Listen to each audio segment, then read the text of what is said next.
और ये जो वारदात हुई है इसको लेकर सियासी तौर पर पश्चिम बंगाल की जो ममता सरकार है, आप जानते हैं, वो घिरी हुई है। इसी पर केंद्रीय मंत्री वीरेंद्र कुमार जो हैं, उन्होंने ममता बनर्जी पर सीधे निशाना साधा है। वो कह रहे हैं पश्चिम बंगाल में लोग सुरक्षित नहीं हैं, पश्चिम बंगाल में कानून व्यवस्था जर्जर है, सरकार की नाकामी नजर आ रही है। ये कहना है केंद्रीय मंत्री वीरेंद्र कुमार का। सुनिए, क्या कहेंगे आपकी इन्वेस्टिगेशन पर भी सवाल उठ रहे हैं अब सरकार के बंगाल के? देखिए, बंगाल में जहाँ ये जो घटना हुई है बहुत ही दुखांत घटना है, दर्दनाक घटना है, पूरे समाज को झंझोर देने वाली घटना है कि वहाँ पर किस तरह से सामान्य व्यक्ति जो है ना सुरक्षित नहीं है। कानून व्यवस्था की स्थिति पूरी तरह से वहाँ पर जो है ना जर्जर हो चुकी है और अनेक मामलों में ये देखने में आता है कि केंद्र सरकार की योजनाओं को भी लागू करने से वहाँ पर मना किया जाता है। उनका स्वयं का अपना एक सोचने का तरीका होता है। संघीय ढांचे में केंद्र और राज्य दोनों ने मिलकर जो है ना, जहाँ केंद्र सरकार की योजनाओं को लागू करके सामान्य व्यक्तियों को उनको आर्थिक, सामाजिक, शैक्षणिक रूप से सशक्त करने के लिए उन योजनाओं का लाभ लेना चाहिए। वहीं कानून व्यवस्था का जहाँ तक सवाल है, राज्य की जिम्मेवारी बनती है कि अपने राज्य में होने वाली इस तरह की घटनाओं को रोकने के लिए सख्त कदम उठाएं, तंत्र को और भी ज़्यादा मजबूत बनाएं। तो ये केंद्रीय मंत्री को आप सुन रहे थे जो सीधे निशाने पर पश्चिम बंगाल के मुख्यमंत्री ममता बनर्जी को ले रहे हैं और साथ ही पश्चिम बंगाल सरकार पर ये कहते हुए निशाना साध रहे हैं कि दरअसल पश्चिम बंगाल सरकार जो है कानून व्यवस्था के मोर्चे पर पूरी तरीके से नाकाम और इसी वजह से इस तरीके की वारदात कोलकाता में हो गई। लेकिन अब ये जो कोलकाता में डॉक्टर का रेप और फिर मर्डर वाली वारदात हुई है, इसके बाद देखिए आप किस तरीके से देश भर में जो डॉक्टर्स हैं वो गुस्से में हैं। रेजिडेंट डॉक्टर्स ने आज हड़ताल का ऐलान किया है। दिल्ली, लखनऊ, कोलकाता में आप देख रहे हैं रेजिडेंट डॉक्टर्स हड़ताल पर, काम नहीं कर रहे रेजिडेंट डॉक्टर्स। इस वारदात की सीबीआई जांच की मांग कर रहे हैं और साथ ही अपने सुरक्षा के लिए कानून की डिमांड भी डॉक्टर्स की तरफ से की जा रही है। और क्या कुछ कह रहे हैं डॉक्टर्स, दिखाते हैं आपको हड़ताल कर रहे डॉक्टर्स पर हमारी सहयोगी मदिहा की एक रिपोर्ट।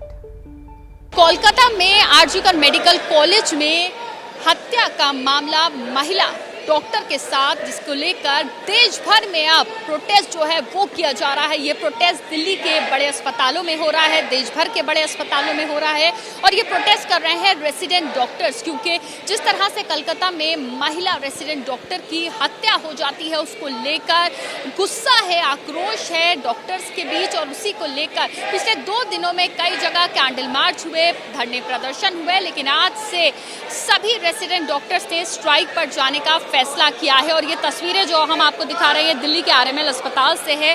जितने भी रेसिडेंट डॉक्टर्स हैं वो सब स्ट्राइक पे चले गए हैं और ये स्ट्राइक किस किस चीज़ की रहेगी वो भी मैं आपको बता दूं कि जितने भी ओटीज हैं, जितने भी ओपीडी हैं और साथ ही साथ जितने भी वार्ड्स हैं वहाँ पर रेसिडेंट डॉक्टर्स अपनी सर्विसेज नहीं देंगे। ये हड़ताल पे पूरी तरह चले गए हैं और साथ ही जो इमरजेंसी सर्विसेज हैं सिर्फ वो चलती रहेंगी। मैं आपको बता दूं कि डॉक्टर्स चाहते हैं कि अब फिर किसी भी डॉक्टर के साथ ऐसा ना हो और साथ ही साथ डॉक्टर्स ये भी चाहते हैं उनके लिए एक सेंट्रल प्रोटेक्शन एक्ट हो। मुझे बताइए, आप लोग धरने पर बैठे हैं, प्रोटेस्ट शुरू हो चुका है, स्ट्राइक शुरू हो चुकी है, कब तक ये रहेगा, कब तक करेंगे आप लोग धरना, क्या मांगे? हम पहले भी बता चुके हैं कि हम नहीं चाहते कि हमारे मरीजों को कोई नुकसान हो, इसलिए इमरजेंसी सर्विसेज अभी भी चल रही हैं।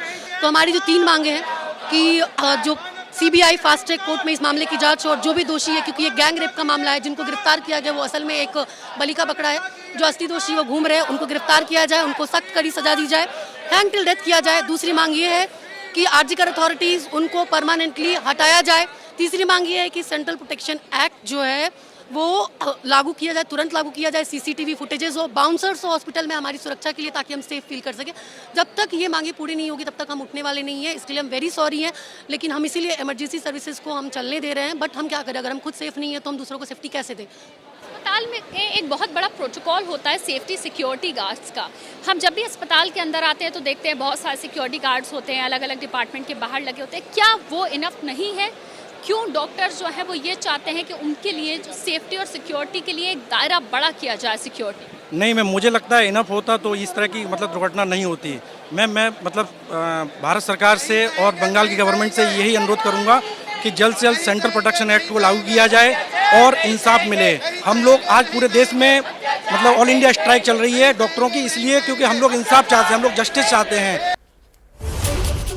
और आइए अब सीधे आपको कोलकाता लेकर चलते हैं। हमारे साथ हमारे सहयोगी अर्नब इस वक्त मौजूद हैं और जरा अर्नब से ही जानते हैं कोलकाता में जो डॉक्टर्स प्रदर्शन कर रहे हैं, हड़ताल पर हैं, उनकी तरफ से मांग क्या की जा रही है? अभी तक पुलिस ने इस मामले में जो जांच की है, क्या उससे डॉक्टर्स संतुष्ट नहीं हैं?